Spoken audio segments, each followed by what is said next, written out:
veut toujours qu'on s'entende. Est-ce que c'était Cathy, donc Aline était consentante? Malheureusement l'avortement ça n'a pas marché.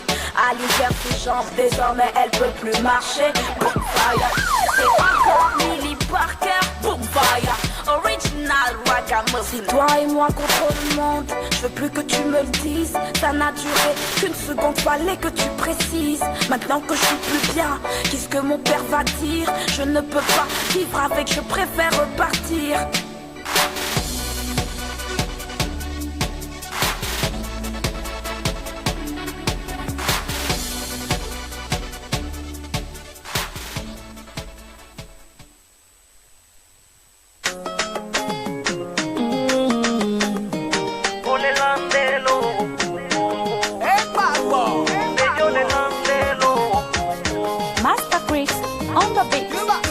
Bébé, je veux te marier, te partager. Tu m'as plus toujours, je veux t'honorer, te distinguer. Obéir à des gâteaux, yo beau de temps tu m'as délaissé. Obéir à des gâteaux, yo beau de temps tu m'as refoulé. M'be malowa, oh, que gamo la sinwa yenye nyama bébé. Que gamo le matubila na oa bébé.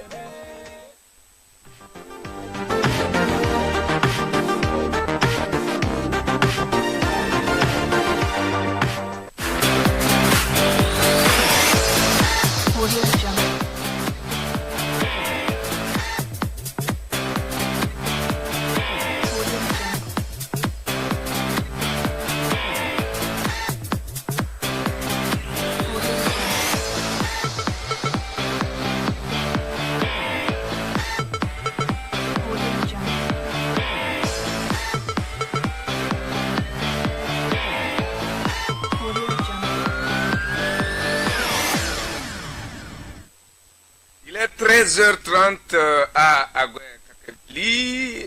Si vous nous suivez en direct, même heure à tout Goudjou.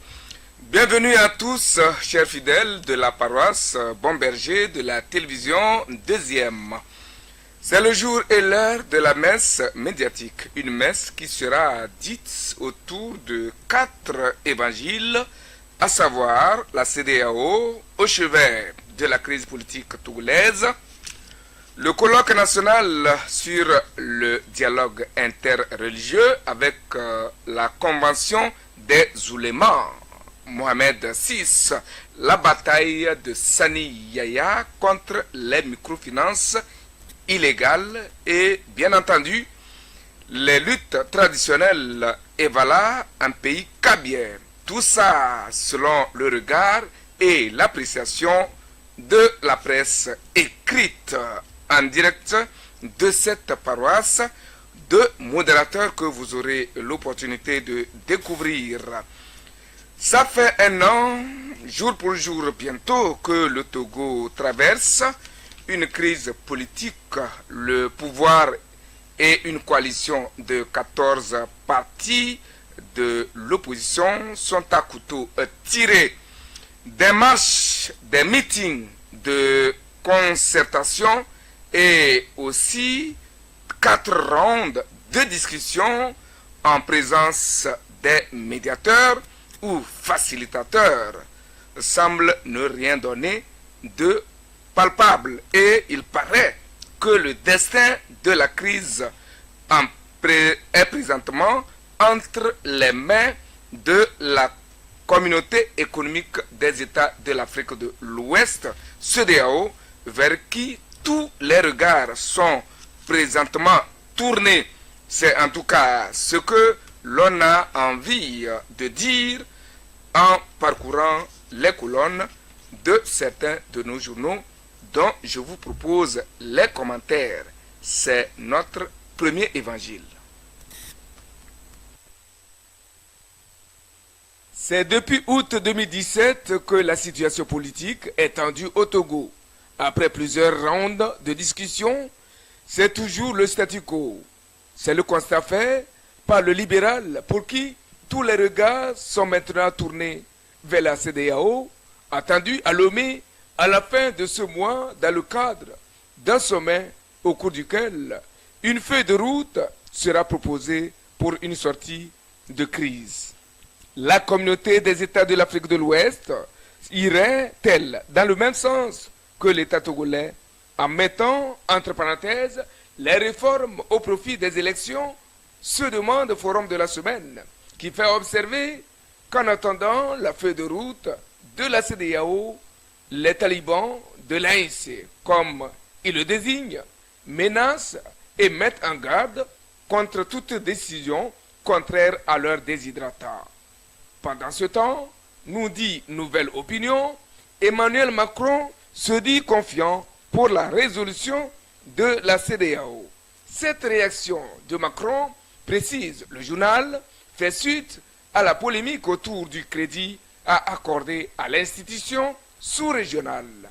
Quel visage le Togo aurait-il après la thérapie de choc de la CEDEAO?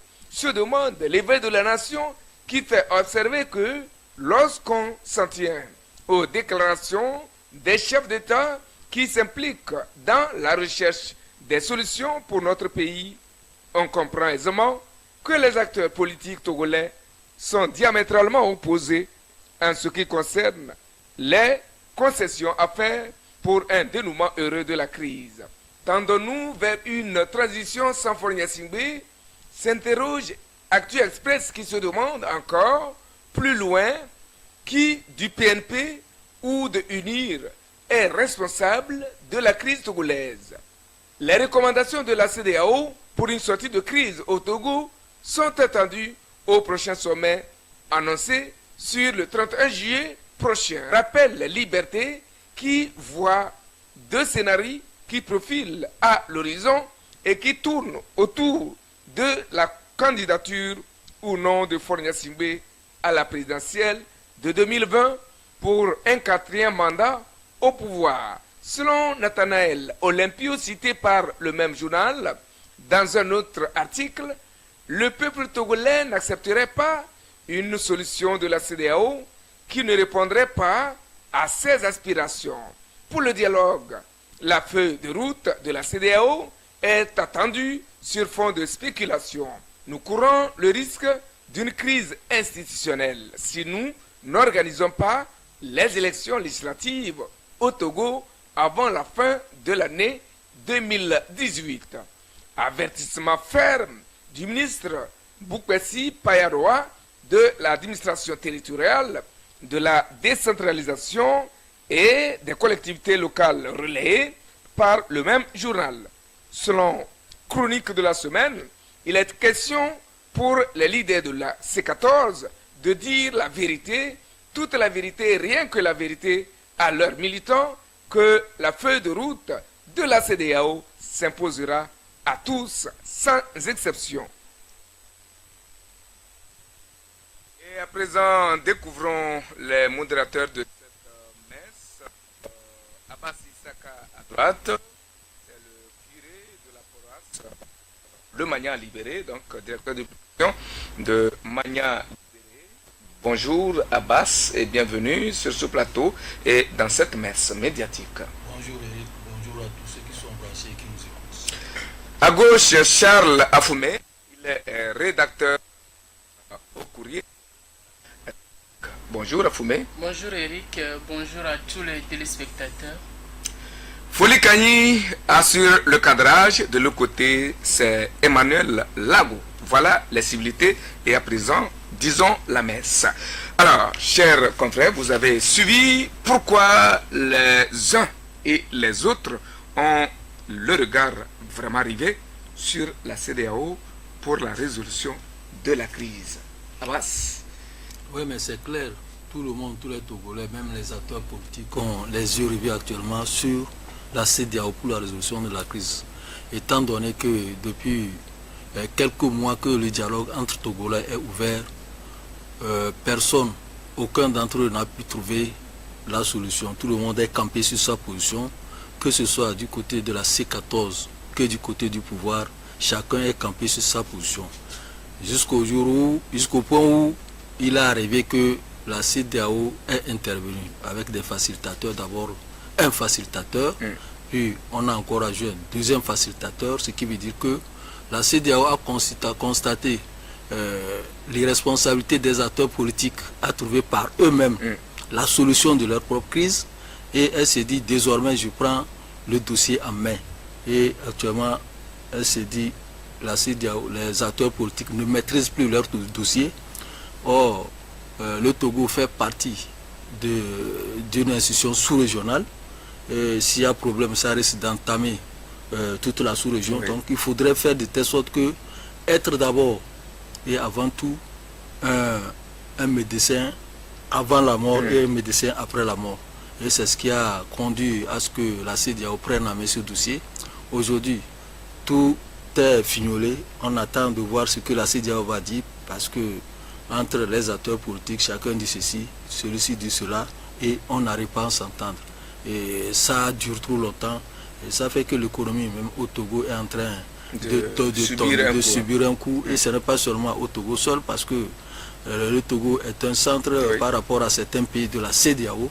Il faut que cette crise finisse pour que l'économie puisse évoluer et décoller. Dans la sous-région, Charles, pensez-vous vraiment que le destin du Togo et donc l'issue de la crise passe nécessairement et à l'heure où nous parlons par la communauté économique des États de l'Afrique de l'Ouest, CEDEAO?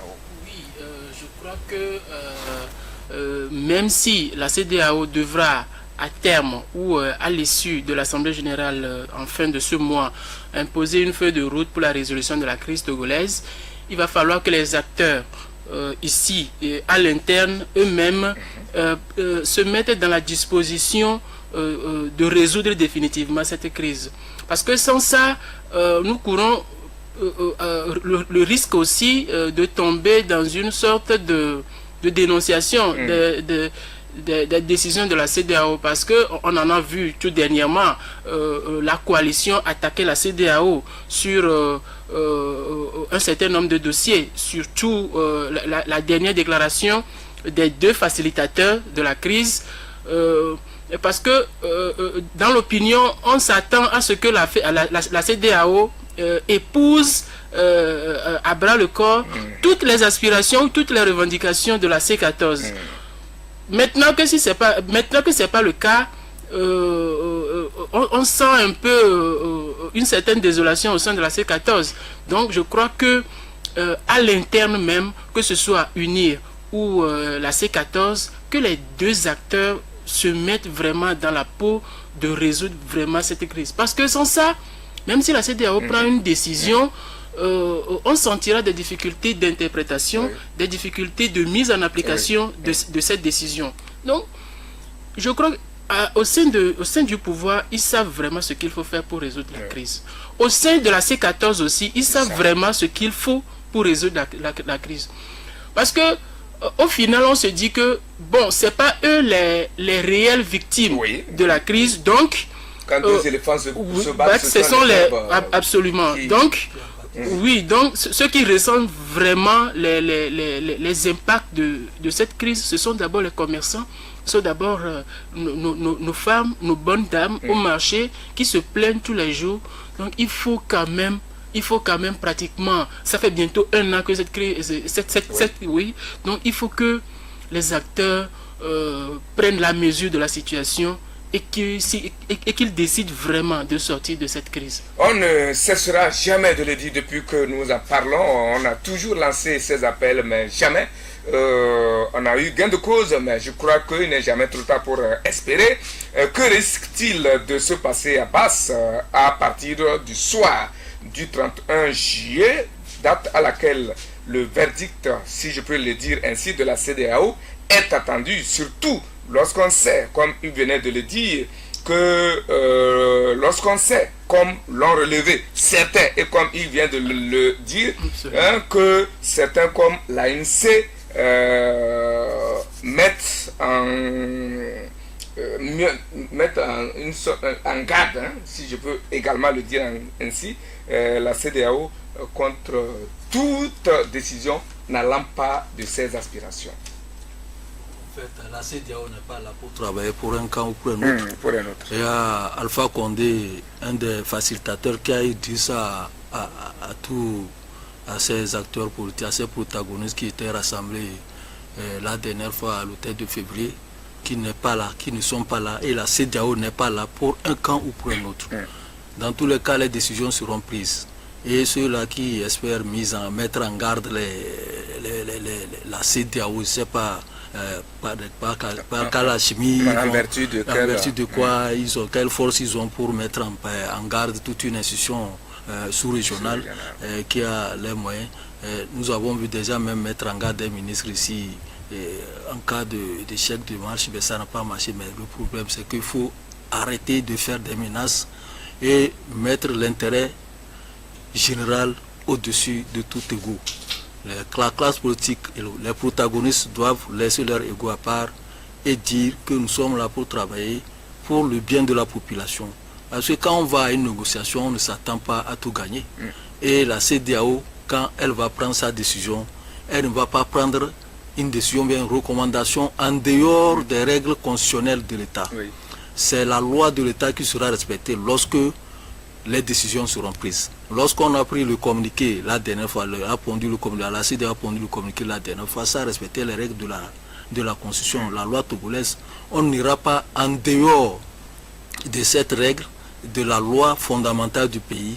On fera de telle sorte que tout ce qui sortira des décisions de la CEDEAO respecte la Constitution de la République. Ce qui veut dire que à la fin, au soir même de ce 31 juillet, c'est que le Togo puisse faire de telle sorte que on retrouve une nouvelle vie et qu'on s'arrête avec la crise et que ce que moi je souhaite, c'est que ça ne soit plus comme ce qu'on a vécu en 2006 après la signature de l'APG, puisque immédiatement après cette prise, il faudrait que tout le monde se rende compte que c'est le Togo qui s'en est sorti et non un gagnant et non un camp ou un autre. Lorsqu'on se dit que moi, pourquoi on n'a pas tenu compte de mes aspirations et on a tenu compte des aspirations de l'autre, je pense que ça ne va pas marcher. Et de ce fait, j'espère que nous, la presse, nous avons un rôle à jouer parce que déjà dans le subconscient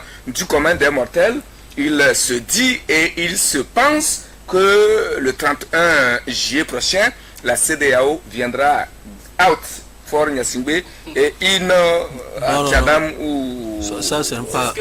Moi, c'est ce que je disais et je doute fort que ce que les uns appellent la fumée blanche de la CEDEAO, soit du 31 juillet, soit vraiment ce à quoi tous les Togolais s'attendent.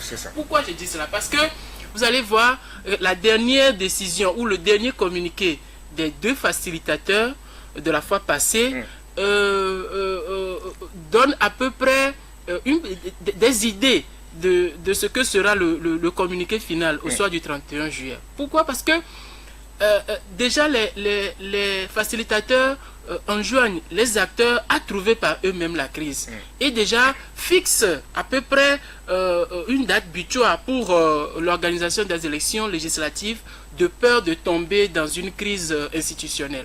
Donc je crois que autant à l'ANC ou à la C14 qu'au sein du pouvoir, il faut que les deux acteurs, avant même cette décision, avant même le 31 juillet, prennent langue ensemble. C'est extrêmement important. Il faut que les deux acteurs prennent langue ensemble, de sorte que ce qui sera pris, la feuille de route qui sera sortie, soit facilement applicable et que les interprétations n'embrouillent pas davantage l'opinion nationale. Donc c'est extrêmement important que déjà les acteurs prennent la mesure de la situation. Que les acteurs prennent la mesure de la situation, mais que surtout ils retournent vers leurs militants pour leur expliquer clairement les choses, parce que ce n'est pas dans la tête des acteurs forcément que ces idées germent et prospèrent, mais c'est surtout dans la tête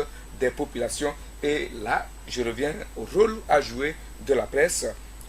Abbas, cette question vous revient. Que faire pour que dans la tête des Togolais lambda de la coalition ou du uni, qu'il n'y ait pas quelqu'un qui pense que la CEDEAO vient automatiquement renverser le régime pour remettre à quelqu'un? Non, la CEDEAO ne peut même pas venir renverser un régime qui est en cours et qui est élu pendant un temps.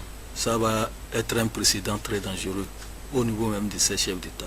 C'est que la CEDEAO vient donner une position par laquelle tout le monde doit se rallier et travailler.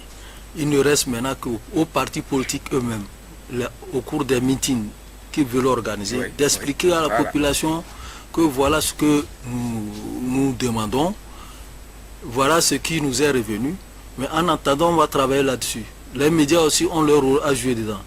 Il y a aussi la société civile qui doit jouer un rôle très important dans l'information et la sensibilisation des populations, parce que vous savez que depuis le 19 août, on a mis autre chose dans la tête des gens et les gens sont braqués par rapport à ça, alors que souvent c'est des rêveries, bien des illusions qu'on met et que les gens prennent ça en compte. Et tout le monde sait que ce qui se passe ne peut pas être réalisable. Donc, ce qu'il y a, c'est que c'est la sensibilisation.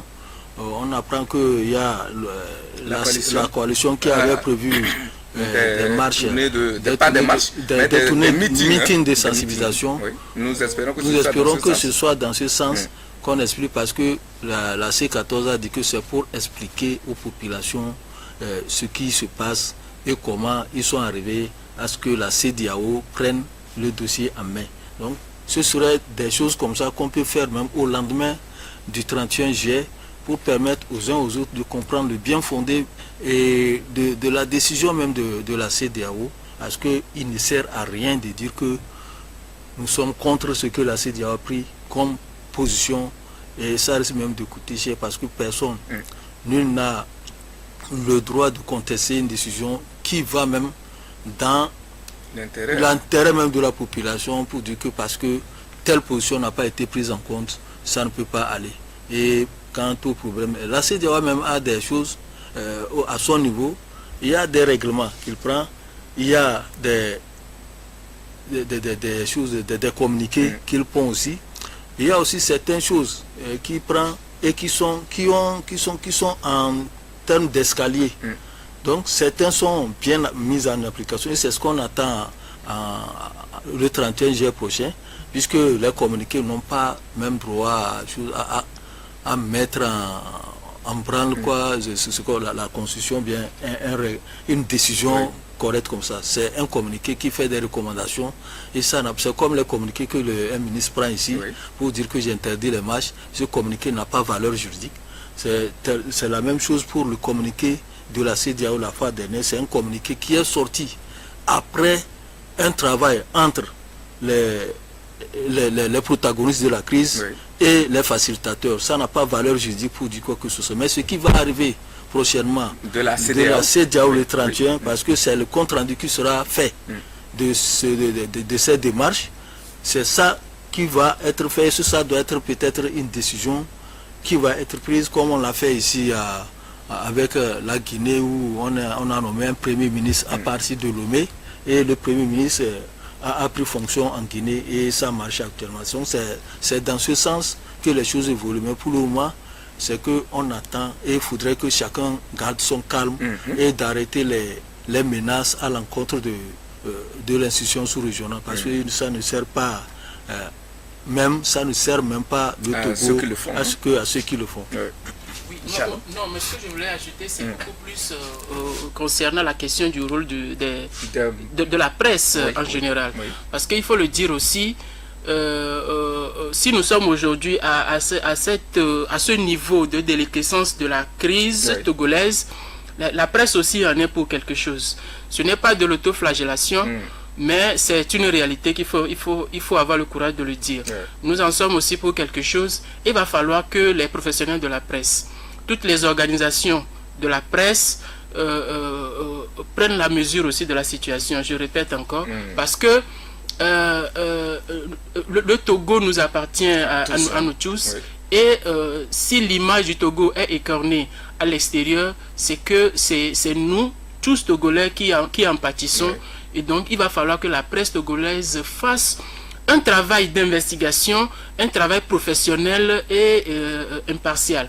Donc, c'est un vibrant appel que moi je lance à toutes les organisations, à tous les regroupements de presse, pour que vraiment à partir de ce moment jusqu'au 31 juillet et au-delà, que notre travail, notre boulot connaisse une certaine amélioration afin que les populations puissent avoir des informations, de vraies informations aux populations. Absolument. Et contribuer à l'apaisement de la situation. Oui. Et comme l'a dit Abbas, nous espérons que les meetings programmés dans les jours à venir par la coalition iront nécessairement dans ce sens.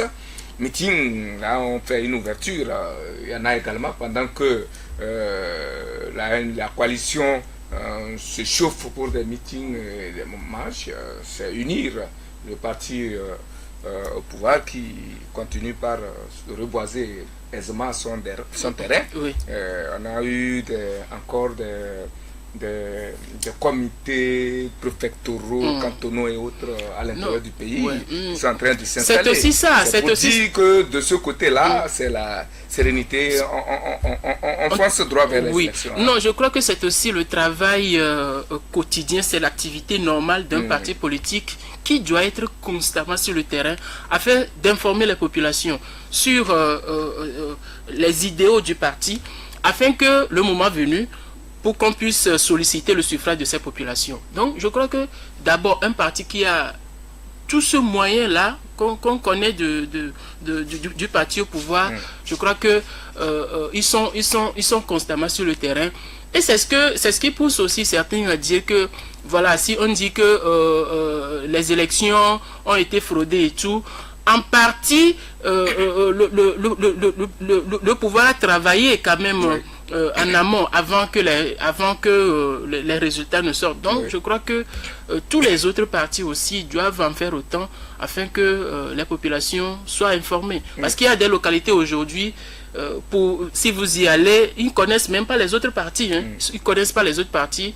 Donc, justement, Abbas, c'est un défi. Je crois que à l'instant T, les gens commencent par effectivement changer leur fusil d'épaule et penser réellement aux élections qui arrivent, parce que du soir du travail de la CEDEAO, peut-être ce sera un signal qui sera donné, et donc unir depuis longtemps déjà sur le terrain. Et ces derniers temps, on sent aussi d'autres partis. C'est vrai que la coalition, elle prévoit des meetings, peut-être ce sera pour aller dans le sens aussi de la sensibilisation et du début des campagnes. Mais il y a un autre parti, c'est le PNP, dont on a entendu parler cette semaine. PNP de Kabara, c'est ça? Non. PDP. PDP, voilà, PDP de Bassabi Kabara. PDP de Bassabi Kabara, dont on a entendu parler dans le Dampen, paraît-il. Donc disons que les gens ont commencé par penser aux élections, effectivement. Oui, mais pas penser aux élections, parce que pour le moment, rien n'est encore précis. Malgré le communiqué de la CEDEAO qui donne une date indicative, c'est que, quel que soit les cas, c'est le 31 là qui va déterminer. Puisque au niveau de la CEDEAO, on ne va pas parler des élections sans parler des réformes. Les réformes voulues pour qu'on aille à ces élections. Et sans parler également du cadre électoral. Et c'est ce cadre électoral-là qui est plus important pour permettre à la transparence des élections. Et c'est à partir de ce moment, du 31, après le 31, qu'on saura sur quel pied on danse au niveau de la CENI et au niveau de la Cour constitutionnelle, afin de lancer les activités de la CENI pour les élections, pour le processus électoral. Aujourd'hui, même au niveau de la coalition, on a vu aussi des partis qui sont allés dans les localités pour sensibiliser les populations. Entre-temps, il y avait la CDPA qui était dans Logou. Il y a eu l'ANC même qui était dans plusieurs zones ici pour sensibiliser. Et après ça, il y a eu des meetings dans les quartiers au niveau de la coalition de la C14. Pendant ce temps, au niveau de l'UNIR, il y a les activités qui sont là, qui est en train de s'installer, installer les bureaux préfectoraux et les bureaux cantonaux et autres dans toutes les préfectures. Et je pense que chacun se prépare pour ces élections, quel que soit le cas, c'est que les élections auront lieu, mais il faudra asseoir une base pour que cette base-là puisse faire du poids pendant les élections. Parce que lorsqu'on parle des locales, il faudrait avoir des candidats au niveau des communes. Si vous n'en avez pas, comment vous allez présenter des candidats? On parle des législatives, il y a même au niveau de certains partis politiques, on a des difficultés même à trouver des candidats pour être députés dans plusieurs localités. Donc, tout ceci là, si ça ne travaille pas au niveau des partis politiques, il risque d'avoir des problèmes. Et puis, il y a beaucoup de gens qui se réclament d'être militants de partis politiques sans savoir même le statut, les statuts des partis, du parti pour lequel ils se réclament. Ils militent. Ils militent. Donc, ce problème-là se pose s'il n'y a pas éducation et sensibilisation. Expliquer le fondement et le fonctionnement du parti à des militants, ça ne va pas marcher. Il y en a plusieurs comme ça, qui ne savent même pas où se trouve le siège de leur parti, mais quand on parle dit qu'ils sont de tel parti, ils ne savent même pas qu'un parti, ces militants cotisent. Les militants d'un parti cotisent pour permettre à ce parti de fonctionner, de vivre et de fonctionner. Et c'est à partir de ça, à partir de vos activités au niveau du parti, qu'on peut vous déterminer et aller vous positionner comme un candidat à quelque question que ce soit. Mais du moment où les gens sont là, ils ne sont pas sensibilisés par rapport à ça. Les gens croient que le parti se limite seulement à la marche ou bien au créateur du parti, au fondateur du parti. Et que les activités du parti se limitent aux marches. Aux marches, et tout à ça ne va pas. Parce que un parti, il est fait pour conquérir le pouvoir, mais avant de conquérir le pouvoir, il faut faire de telle sorte que les militants soient éduqués et éveillés sur ce que c'est que le processus électoral. Tout ceci là, ça ne se fait pas ici. Aujourd'hui, on a aussi des partis qui sont en train de se lancer dans ce type de sensibilisation. Il y a les centristes. J'ai eu dire que l'autre Jerry Tama avec son parti aussi va se lancer à partir de la semaine prochaine dans des campagnes de sensibilisation à l'intérieur pour expliquer. Je crois bien dans le goût, dans les plateaux. Et pour expliquer ce que l'actualité politique. Donc tout ceci là, c'est comme ça marche au niveau des partis. Donc on ne doit pas attendre que les choses approchent, puisque d'habitude on voit que les partis politiques attendent 2 semaines d'abord lorsqu'on ouvre la campagne et ils se lancent dans les campagnes électorales pour expliquer leur programme d'action. Ce n'est pas ça la politique. Je pense qu'il faut chercher à gérer. Et ce qui nous retarde jusqu'à ce jour, c'est ce problème de manque de sensibilisation et manque d'information. On ne communique pas trop au niveau des partis politiques. J'espère que tout le monde doit rentrer dans la danse et faire des tests. Même si les élections ne se tiennent pas en novembre 2018, elles auront lieu un jour en janvier ou bien en février. Donc il faudrait préparer les militants à ces élections, chercher les pions qu'il faut placer lors des élections locales, parce qu'on n'a jamais organisé ces élections locales ici. Ça fait plus de 30 ans qu'on attend l'élection des communes, des conseillers municipaux et des maires. On attend toujours. Donc il faut former et sensibiliser la population dans ceci. Voilà. À l'heure présente, à l'heure actuelle, la question aussi que les hommes avertis ou non se posent, c'est après le délai constitutionnel, le statut réel de l'Assemblée nationale de nos députés aujourd'hui. Ça aussi, ça fait partie de... Il faut que les gens soient éclairés sur... Absolument. Je crois que c'est... Depuis le 19, sinon d'ici le 19 août, juillet normalement. Le délai constitutionnel. Oui, je crois que c'est pour ne pas courir le risque d'une crise ou d'un vide constitutionnel ou institutionnel. C'est pour ça qu'il faut déjà donner à peu près une idée de l'organisation des législatives. Et le ministre de l'administration territoriale aussi a donné son avis là-dessus. Donc je crois que nous allons bien sûr passer par une période transitoire avant l'organisation des législatives. Et il va falloir que tous les partis qui souhaitent candidater pour les législatives à venir se préparent. Donc je crois que le dernier communiqué des facilitateurs aussi a effleuré le sujet de manière à pour que cette période transitoire ne dure pas, parce que le risque est que si cette période dure, beaucoup de choses peuvent se passer. Nous sommes en politique. Donc je crois que novembre est le moment indiqué. Si nous dépassons aussi cette période de novembre, aussi, ce qui est sûr, ces élections s'organiseront soit dans des conditions soit en décembre ou en janvier. Donc je crois que ça finira par s'organiser. Voilà. Abbas, votre avis m'intéresse là-dessus. Tendons-nous vers une transition au Togo? Non, d'abord par rapport à la question que tu avais posée sur le délai constitutionnel des députés, je pense que c'est l'article 52, article 14 qui le précise. Et cet article dit que les députés restent en fonction jusqu'à la prise de fonction de la nouvelle de leur successeur. Oui. Donc il y a un problème d'interprétation là-bas. On n'a pas dit jusqu'à la mise en place d'une nouvelle assemblée. On dit jusqu'à la prise de fonction des successeurs. Et lorsqu'on connaît, pour connaître un successeur, il faut qu'il soit élu. Il faut qu'on voit des remplaçants déjà, qu'il remplace. Mais aujourd'hui, on interprète le texte comme si c'est qu'il faut attendre la mise en place d'une nouvelle assemblée nationale. Ce n'est pas ça. C'est la prise de fonction des successeurs là, de ceux qui sont élus. Jusqu'à présent, on n'a pas encore organisé des élections pour remplacer les députés qui sont en fonction. Et ce problème-là se pose, ce problème d'interprétation fait qu'aujourd'hui, les gens croient que l'Assemblée générale et l'Assemblée nationale peut rester en fonction ad vitam, jusqu'à ce que pour qu'on mette en place une nouvelle assemblée. C'est la prise de fonction. Le texte est clair. C'est l'article 14. Alinéa 14 de l'article 52 qui précise que c'est la prise de fonction des successeurs.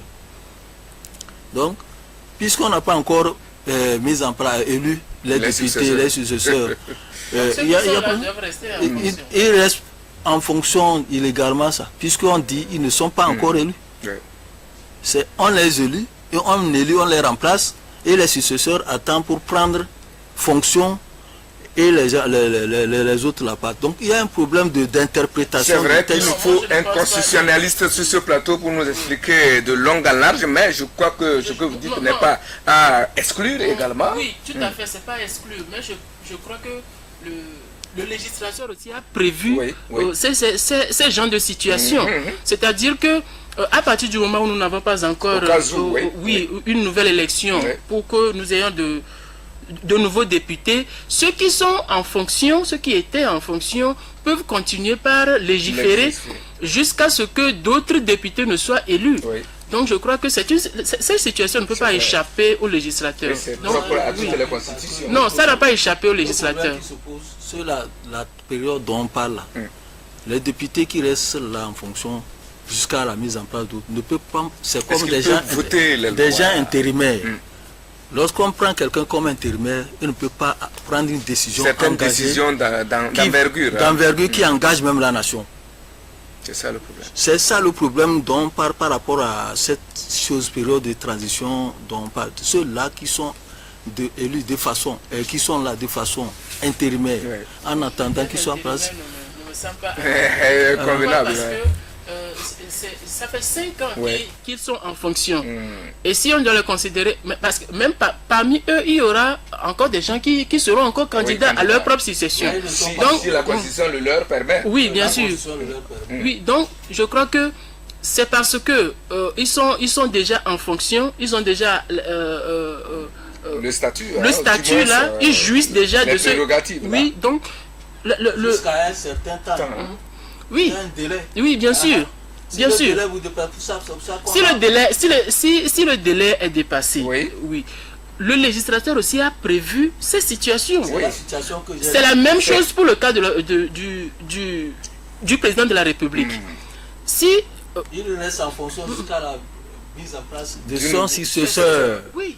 Mais est-ce qu'il peut... Il connaît déjà son successeur. Non, mais s'il ne connaît pas encore son successeur, mais la loi lui permet d'agir en qualité de président ou en qualité de député, en légiférant. C'est là que les élections sont organisées de façon cyclique. Oui, bien sûr. C'est de façon cyclique. Vous faites tout pour arriver, si vous arrivez, avant d'arriver à votre mandat, il y a un délai. Dans tous les cas, ce que nous savons, c'est qu'ils le resteront. Mais bon, sur certaines questions, ils ne pourront pas avoir... dans tous les cas, quand ils sont là, c'est politique. C'est politique. Politiquement, ils sont. Ils sont là, peut-être juridiquement, ils sont pas... on va laisser la question aux spécialistes et de nous éclairer davantage. Et ce sera l'occasion aussi à nous d'aller vers les spécialistes pour mieux comprendre et éclairer nos lecteurs. On va lire le deuxième évangile. La convention Mohamed VI des oulémas a organisé un colloque national sur le dialogue interreligieux. L'événement a drainé un monde des professionnels, de médias qui ont voulu bien porter les nouvelles, sinon la nouvelle, à la connaissance de leurs lecteurs. Et je vous invite à suivre ce qu'ils ont pu rapporter à leurs différents lecteurs. La Fondation Mohamed VI des oulémas africains a organisé les 7 et 8 juillet dernier le premier colloque national du dialogue interreligieux au Togo. Apprend-on de Togo Matin qui précise que le colloque, qui a été lancé officiellement le 5 juillet, a rassemblé plusieurs autorités administratives et religieuses. Le journal ajoute que la Fondation Mohamed VI est un cadre de discussion entre les religions. La Fondation Mohamed VI prône la culture de paix au Togo, comme le précise Nouvelle Opinion. Idem dans l'éveil de la nation, qui ajoute que la Fondation Mohamed VI a réaffirmé le caractère pacifique de l'islam. Paix, tolérance, amour du prochain et le vivre ensemble. Voilà les valeurs de l'islam véhiculées par la Fondation Mohamed VI, comme le précise le dialogue.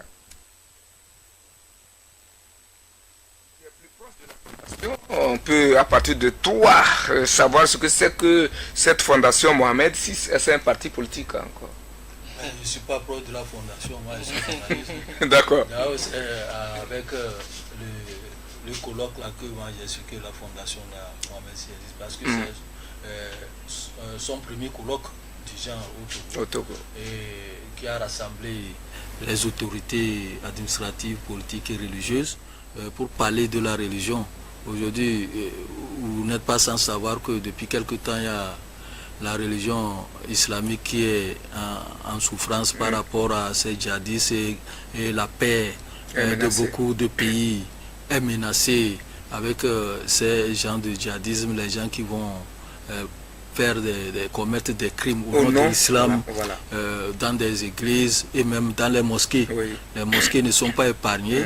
On va même dans les hôtels, on tue des gens impunément et il y a des gens qui arrivent, ils crient Allahu Akbar quand les gens, même il y a certaines fois quand vous entendez Allahu Akbar, vous vous enfuyez parce que les gens sont venus vous faire du mal au nom de l'islam. Donc il faut faire de telle sorte que ces genres de situations ne puissent pas entamer la religion islamique, parce que la religion islamique est une religion de paix, c'est une religion de tolérance, et on ne peut pas accepter que cette religion qui prône la tolérance, les gens utilisent cette religion-là pour tuer, pour commettre des crimes et se cacher derrière l'islamisme et dire que nous faisons le djihadisme pour que les gens soient dans notre religion.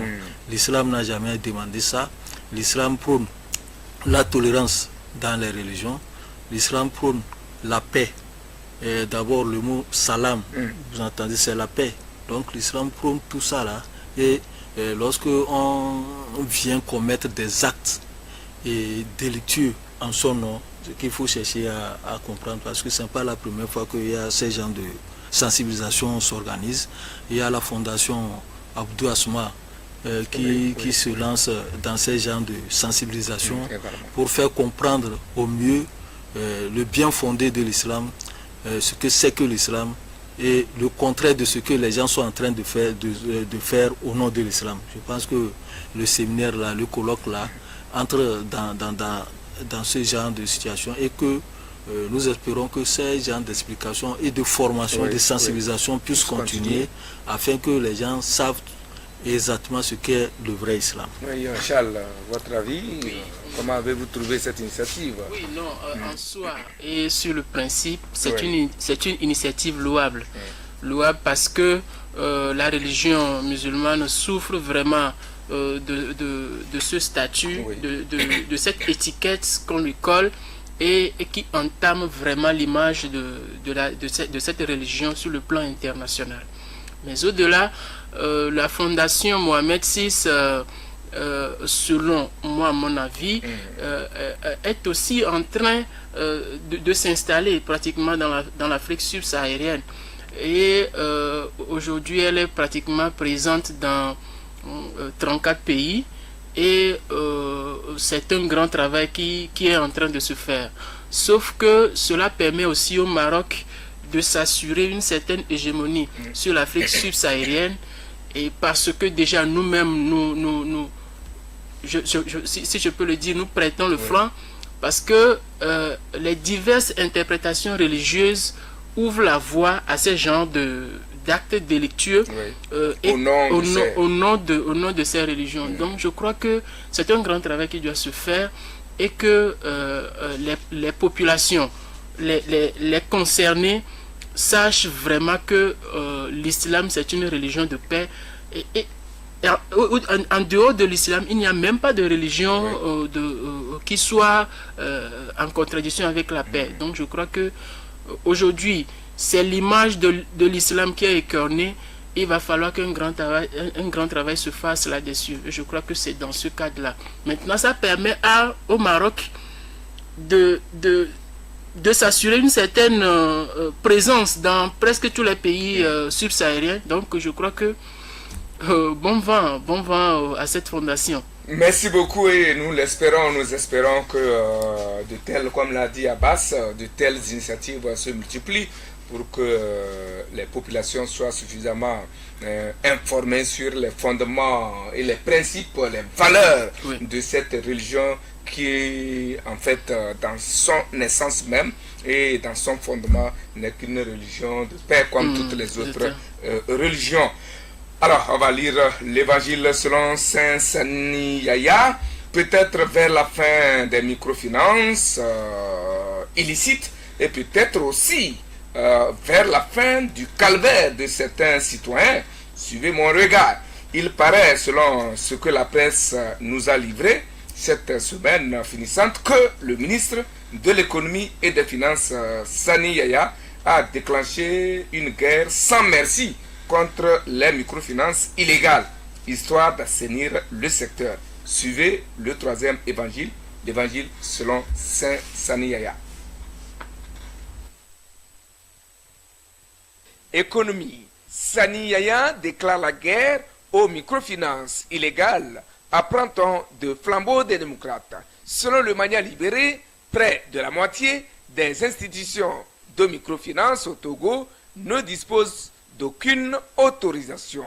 Le ministre Sani Yaya entend prendre le taureau par les cornes, renchérit l'éveil de la nation, qui précise que les microfinances hors la loi sont un danger public qui ruine les populations et contre lesquelles il faut agir énergiquement.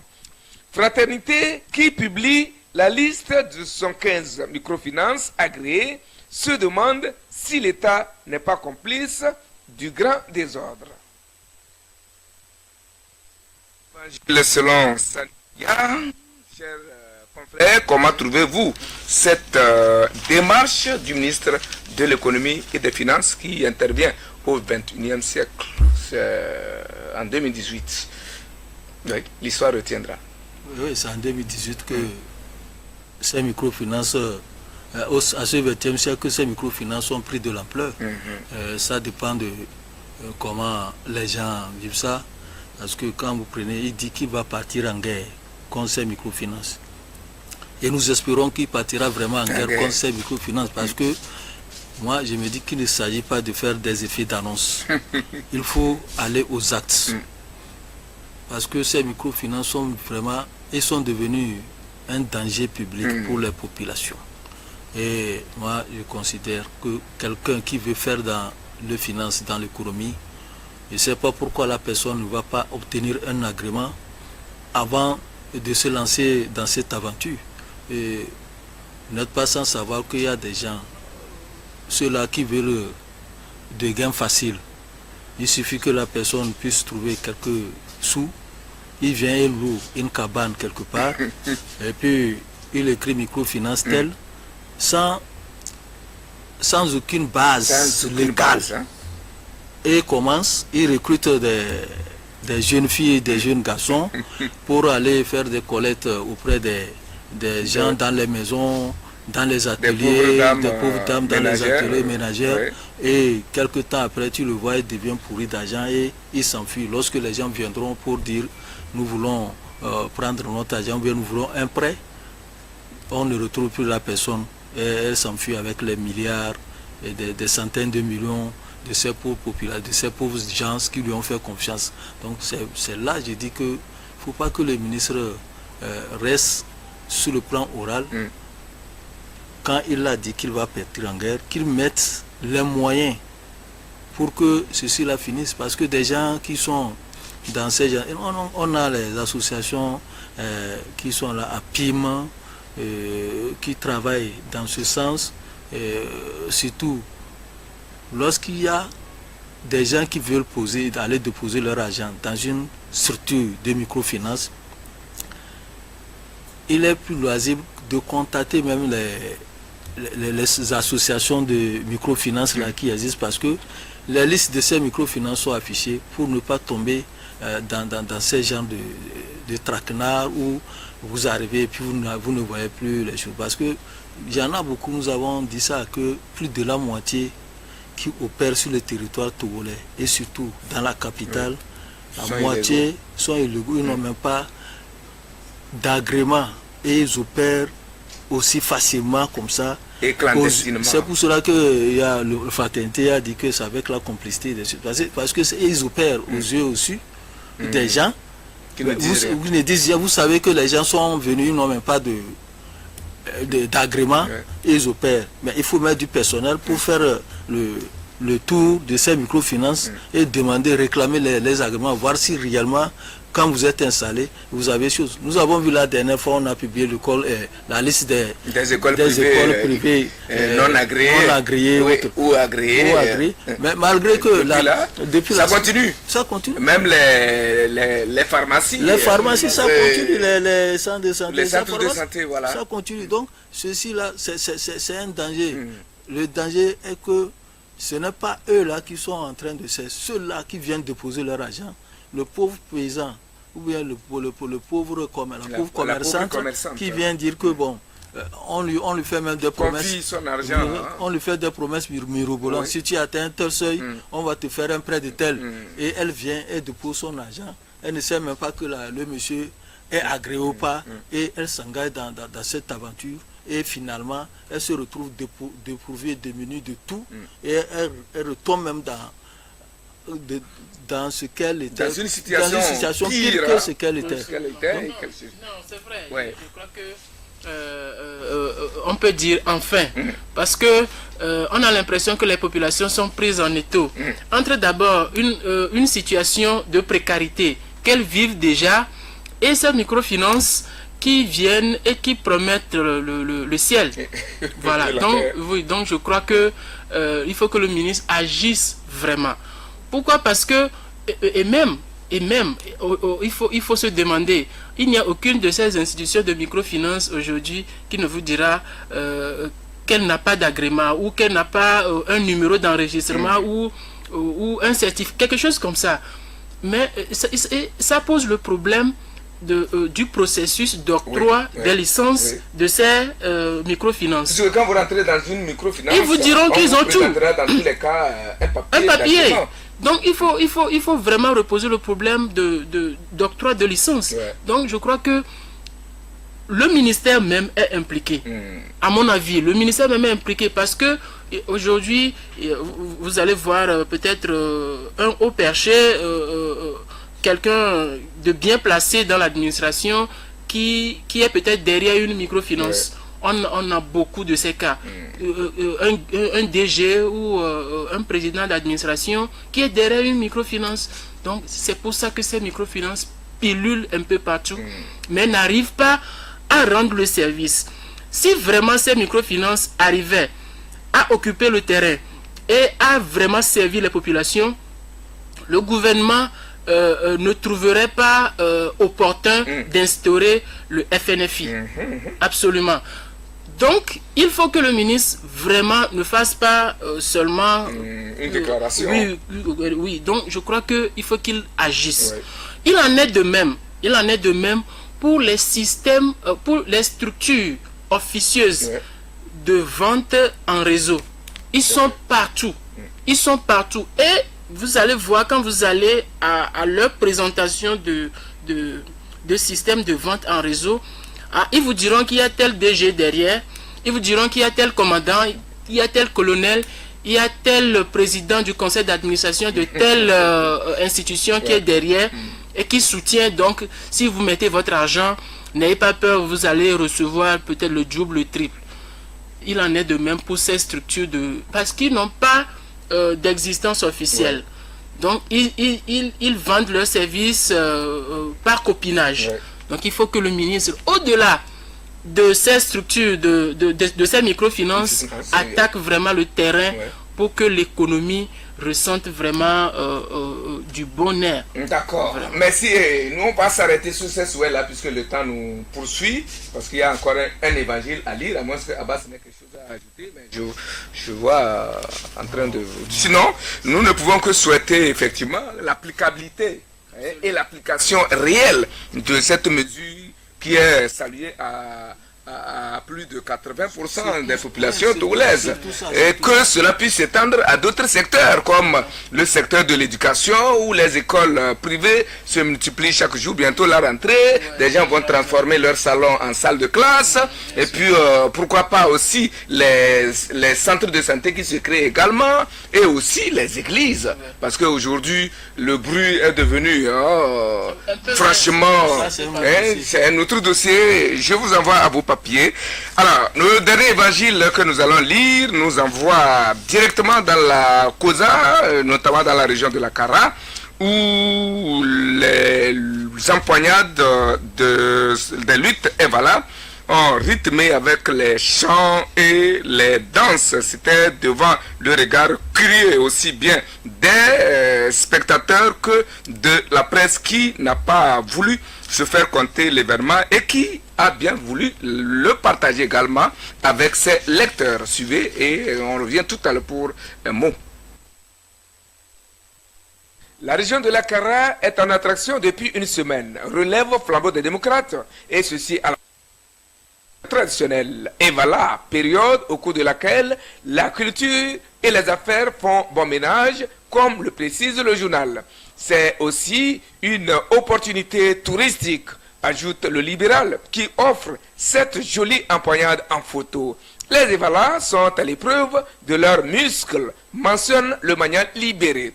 Togo Matin nous présente l'étape de la demi-finale dans le canton de Tchitchao et celle de la grande finale dans le canton de Eyadé. Forum de la semaine s'est également intéressé à la belle empoignade qui aurait certainement soulevé la poussière. Selon le médium, les luttes Evala, dont les préparatifs commencent déjà en janvier, pour la plupart sont l'occasion pour le jeune Evalo de se distinguer par sa force, son endurance et l'élégance de sa danse. Voilà les vainqueurs qui a bien observé l'ambiance dans toutes les arènes, a pu relever que la crise du secteur éducatif affaiblit cette ambiance des Evalas, car nombreux sont ceux qui n'ont pas pu se rendre au pays à cause des examens de fin d'année. En tout cas, selon Chronique de la semaine, le pays kabien était tout simplement dans la fièvre des luttes traditionnelles. Pour 2 minutes, service libre, vos réactions par rapport à cet événement. Et voilà, on en parle depuis que nous sommes nés, mais que constatez-vous d'édition en édition? Service libre. Oui, non, moi je crois que les Evalas s'inscrivent dans les fêtes traditionnelles du Togo et apportent vraiment une plus-value, d'abord en termes touristiques et en termes de développement des activités génératrices de revenus pour les populations locales. Oui. Parce que c'est en ce moment que tous ceux qui sont partis reviennent au village et que les activités bougent vraiment. Mais il faut vraiment que les activités traditionnelles restent dans le cadre traditionnel. Parce que à partir du moment où la politique s'en mêle, ça donne vraiment autre chose. Donc vivement que les activités traditionnelles restent strictement dans le cadre de la tradition. Très bien, Abbas. On sait que lorsqu'il y a Vala, il y a beaucoup sortes de chansons que les gens exécutent pour faire exalter exalter les Vala, mais ça c'est dans le cadre culturel, parce que tel canton a fait ceci, tel canton fabrique une chanson pour s'attaquer. Du moment où ce qui a le buzz qui a fait aujourd'hui sur les réseaux sociaux, c'est cette chanson qui attaquait Achada, mais je pense que c'est même le PNP a banalisé cette situation. C'était très fair play pour dire que ce n'est pas la peine même de s'appuyer sur ces genres de choses, parce qu'il y a beaucoup de choses à faire. Puisque dans toutes les traditions il y a ça, mais dire que ça fait division et autres là, au niveau des gens, je pense qu'il faudrait laisser ce débat là et voir la réalité en face, parce qu'actuellement on voit que même toutes les fêtes traditionnelles sont presque politisées dans ce pays. D'accord. C'est donc la fin de notre messe médiatique. Merci vraiment de l'avoir suivi. Nous souhaitons bon retour à tous ceux qui sont allés nous faire vivre l'ambiance des Evala depuis les différents cantons de la Kara. Et nous pensons surtout à nos confrères, tous nos confrères qui ici sont rendus, et sans oublier bien d'autres, même les Evala qui ont quitté les différents coins, et les touristes qui nous ont fait l'honneur de visiter notre culture. Nous leur souhaitons un bon retour. Merci à vous qui nous avez suivis très religieusement. Merci à Foulikani, merci à Emmanuel Lagou, merci à Nyomakaka, merci à Marguerite Sintaya. Tout ce monde a contribué à la réalisation de ce numéro. La révolution démocratique et populaire a besoin d'un peuple de convaincus et non d'un peuple de vaincus. La révolution démocratique et populaire a besoin d'un peuple de convaincus et non d'un peuple de vaincus. C'est de Thomas Sankara. Bonne méditation et à dimanche prochain.